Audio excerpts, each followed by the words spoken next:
Okay, so in chapter 27, we read about family engagement and how social workers can help facilitate that and what that can look like.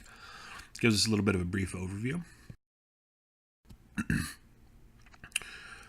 So in that, we see that this core skills and theoretical base that the book talks about, kind of increasing mindfulness, helping families identify and develop responsive regulation. And then it talks a little bit about the example of the family group conferences and what that looks like, particularly in child welfare settings and other similar settings. So what is responsive regulation? I mean, really a lot of it, Lee, is you can kind of pick up from the title. Intentional listening and engagement. You're trying to identify, you want to help families pause for a moment, think about why they're reactive to a certain thing, help support healthy communication.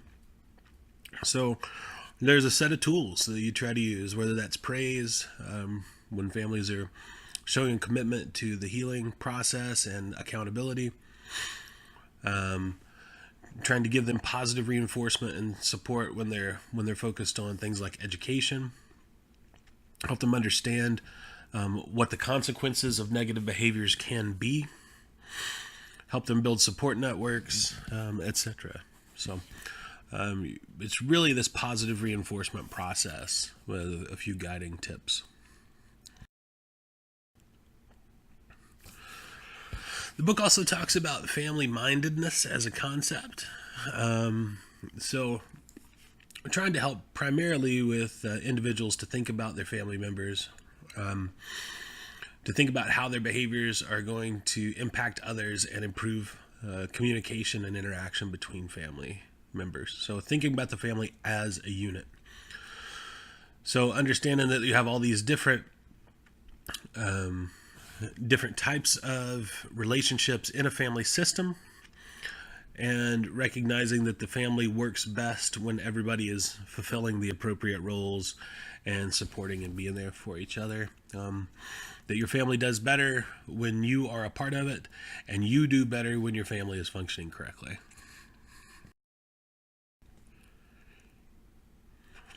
So in family engagement, we're talking mostly about creating these spaces or facilitation opportunities for social workers or others to help the family come together and identify goals and actionable steps to engage in problem solving together.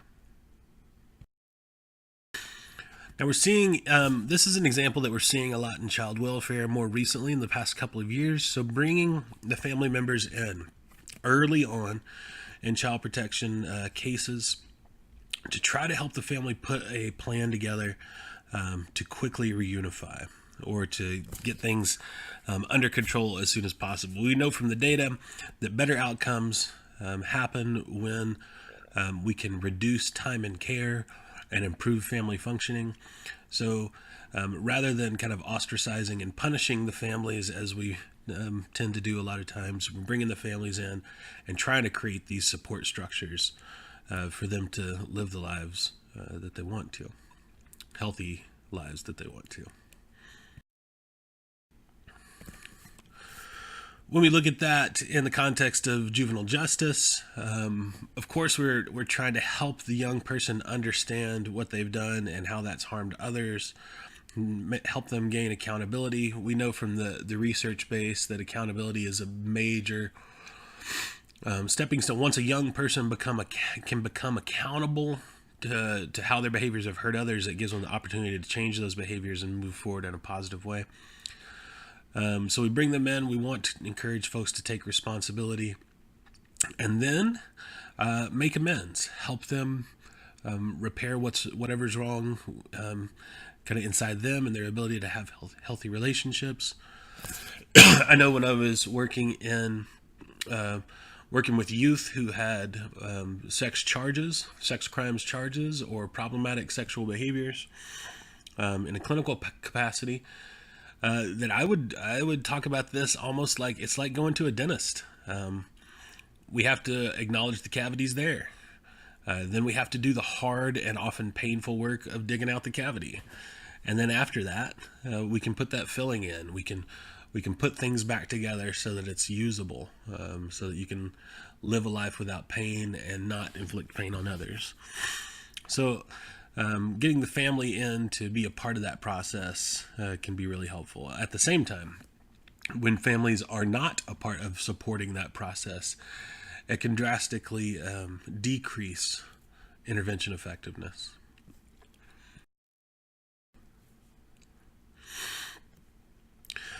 So when you're trying to get ready to do this type of work, we have to recognize that you need the right cases, you need the right types of families. There are a lot of factors that go into that. We need people to show up. So when we talk about attending the conference, that's people showing up to the meetings, doing the work, and participating in an honest and authentic way. And then when we're able to do that, then we're able to kind of circle the wagons and find a way to reduce harm.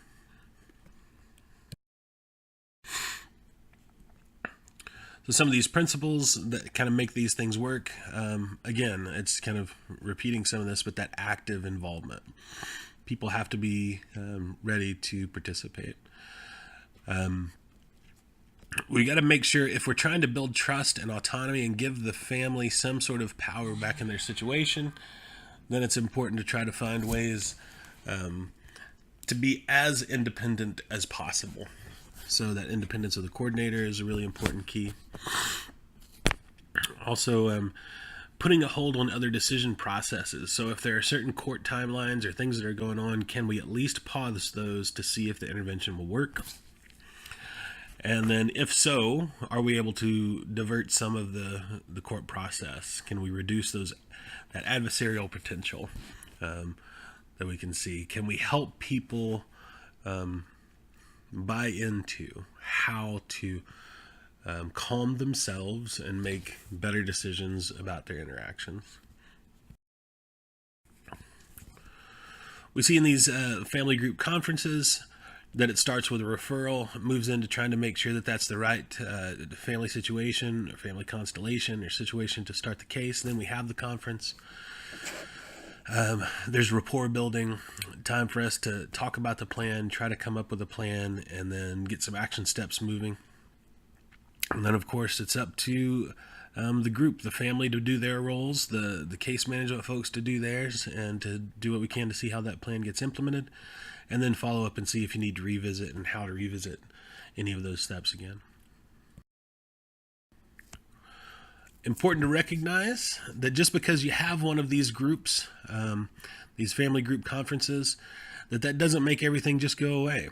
And it's not just saying, hey, kid, or hey, family, we're going to let you come up with all the ideas. This is a guided process. You're taking into account the realities of the family situation, whether that's DHS involvement or criminal justice involvement or whatever it may be. You're giving people actual, you're pulling in their perspective so that you can understand what's going to be the best route for this family, and that they get the opportunity to help decide that. And you're trying to help them understand what are the costs and benefits of each of these different pathways, and then using some skills to help them achieve those goals if they're willing to buy in.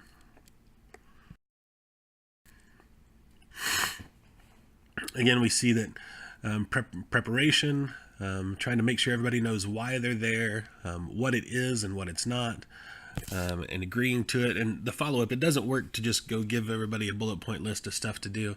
You've got to follow up and be involved and try to figure out what needs to happen to help this family be successful in implementing the plan.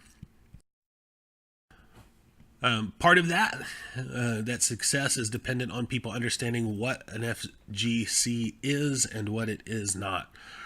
Here's a table from the book that helps us walk through. It is the supportive environment.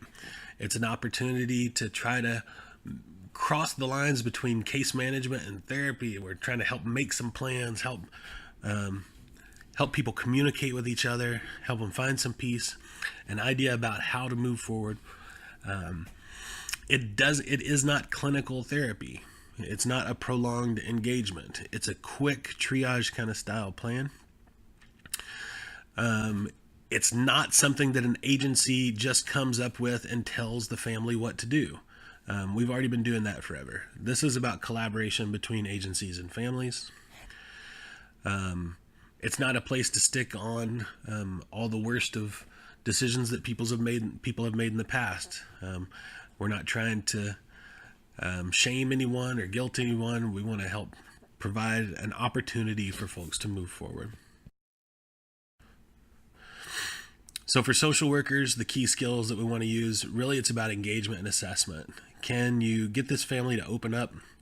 Can you create a space that's comfortable and safe for them to open up? And then can you make the right assessments as you're going along? We want to do that creative problem solving. So how do we find pathways towards success that are something that the family feels competent that they can do and that you can help them work toward? You help them organize that plan, organize those goals, and move towards it.